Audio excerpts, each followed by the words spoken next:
Hai semuanya, kami dari kelompok 2 tugas akuntansi biaya. Sebelum masuk ke materi, izinkan kami untuk memperkenalkan diri. Yang pertama, ada Arneta Dwi Safitri nomor absen 7. Yang kedua ada Intan Zahra Fadila nomor absen 19. Dan yang ketiga ada Muhammad Naufal Aiman nomor absen 23. Sebelum masuk ke materi utama pada video ini, yaitu estimasi biaya menggunakan analisis perilaku biaya, kelompok kami akan memberikan overview terlebih dahulu terkait dengan materi pada bab ini. Yang pertama, apa sih analisis perilaku biaya itu? Jadi, analisis perilaku biaya merupakan analisis yang digunakan untuk mengetahui bagaimana hubungan antara cost driver atau pemicu biaya dengan total biayanya.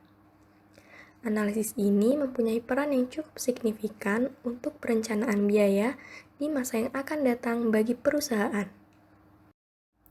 Seperti yang telah dijelaskan pada slide sebelumnya, untuk menggunakan analisis perilaku biaya, kita perlu mengetahui sifat dari biaya itu, apakah fix atau variable cost. Hal yang perlu kita tekankan di sini yaitu pemisahan fix dan variable cost pada semi variable cost. Pemisahan tersebut dapat dilakukan dengan 3 metode. Yang pertama ada height and low points method, yang kedua ada scatter graph method, dan yang ketiga ada least squares method. Pokok bahasan inilah yang akan menjadi fokus dalam video ini. Untuk penjelasan lebih mendetail dari 3 metode tersebut akan dijelaskan pada slide berikutnya. Selanjutnya ada klasifikasi dari biaya. Jadi, untuk lebih memahami analisis perilaku biaya, kita harus tahu tentang sifat dari biaya itu sendiri. Dalam analisis perilaku biaya ini, biaya dikelompokkan menjadi 3 jenis. Yang pertama ada fixed cost atau biaya tetap. Nah, biaya tetap ini jumlahnya akan selalu sama walaupun cost driver atau pemicu biayanya berubah. Total cost pada fixed cost ini tidak akan berubah selama perubahan pada cost drivernya masih dalam rentang yang relevan. Kemudian sifat yang kedua yaitu variable cost. Biaya ini akan selalu berubah mengikuti perubahan dari cost drivernya. Sama seperti fixed cost, perubahan yang terjadi dalam variable cost ini harus dalam rentang yang relevan. Selanjutnya, sifat biaya yang ketiga yaitu semi variable cost. Sederhananya, biaya semi variable ini merupakan biaya yang mempunyai sifat fixed cost dan variable cost. Nah, pada semi variable cost ini, kita harus memisahkan antara fixed cost dengan variable cost-nya.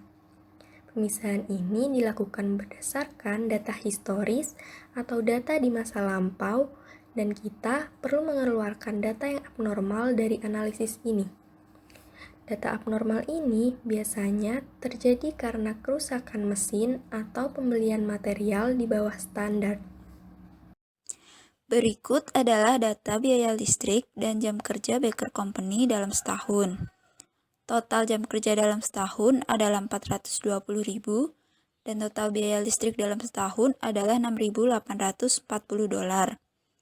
Rata-rata jam kerja setahun adalah 35.000 jam dan rata-rata biaya listrik setahun adalah 570 dolar. Aktivitas tertinggi terjadi pada bulan Desember dengan jam kerja 48.000 jam dan biaya listrik 680 dolar. Sedangkan aktivitas terendah terjadi pada bulan Juli dan Agustus dengan masing-masing jam kerja 26.000 jam dan biaya listrik 500 dolar.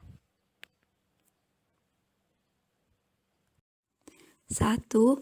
High and Low Point Method merupakan metode yang menggunakan aktivitas tertinggi dan terendah, tetapi tidak selalu memiliki kos yang tertinggi dan terendah.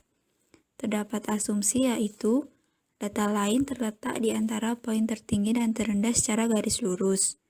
Metode ini sederhana tetapi kurang akurat.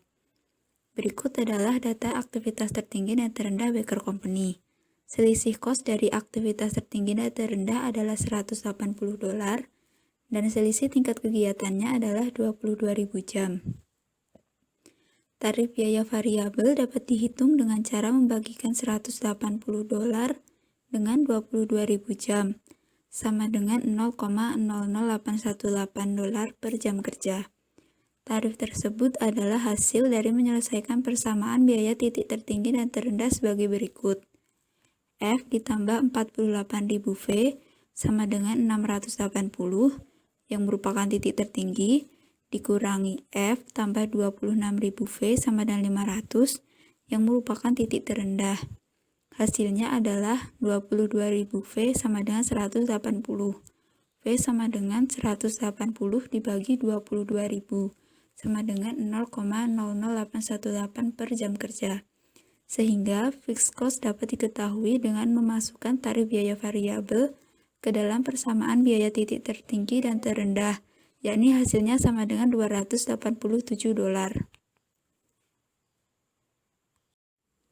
2. Scatter graph method.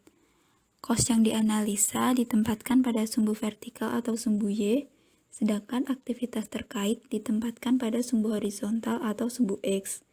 Metode ini lebih baik daripada Haig-Love-Point method karena data yang digunakan lebih banyak.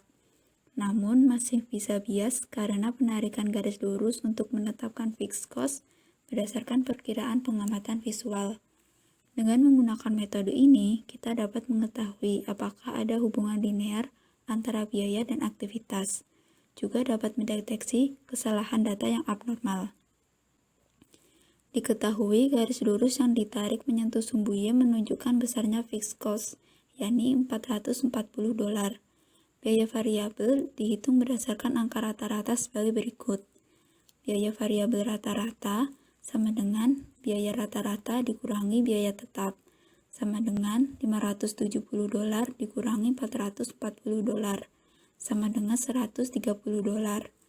Variabel cost per DLH sama dengan biaya variabel rata-rata dibagi jam kerja rata-rata, sama dengan $130 dibagi 35.000 jam, sama dengan $0,0037 per jam.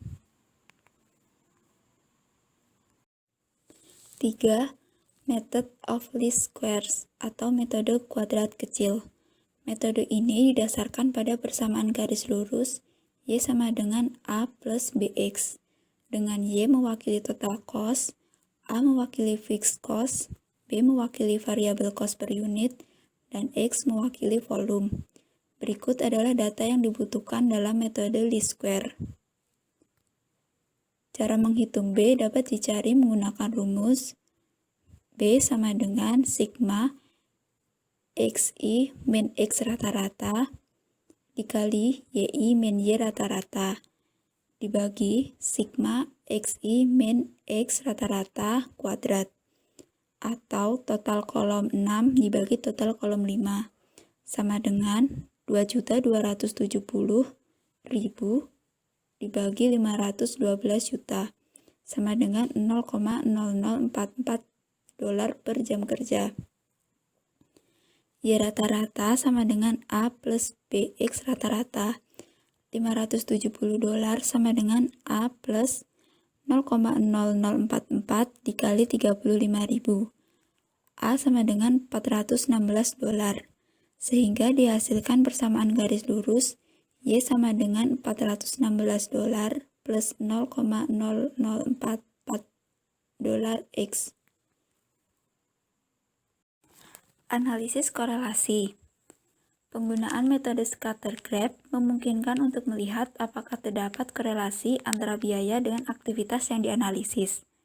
Korelasi adalah ukuran covariation antara dua variabel, variabel independen, X atau DLH, dan variabel dependen, Y atau biaya listrik.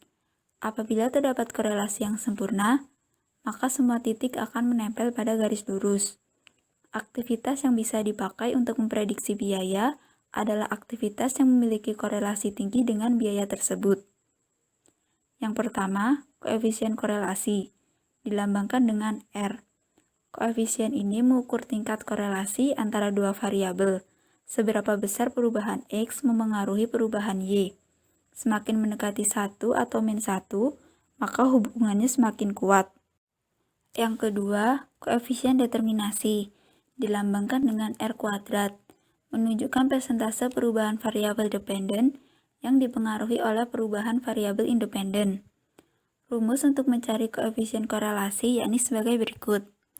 R sama dengan sigma XI min X rata-rata kali YI min Y rata-rata dibagi dengan akar sigma XI min X rata-rata kuadrat sigma YI min Y rata-rata kuadrat sama dengan total kolom 6 dibagi akar total kolom 5 dikali total kolom 7 sama dengan 2.270.000 dibagi akar 512 juta dikali 40.800 sama dengan 0,49666.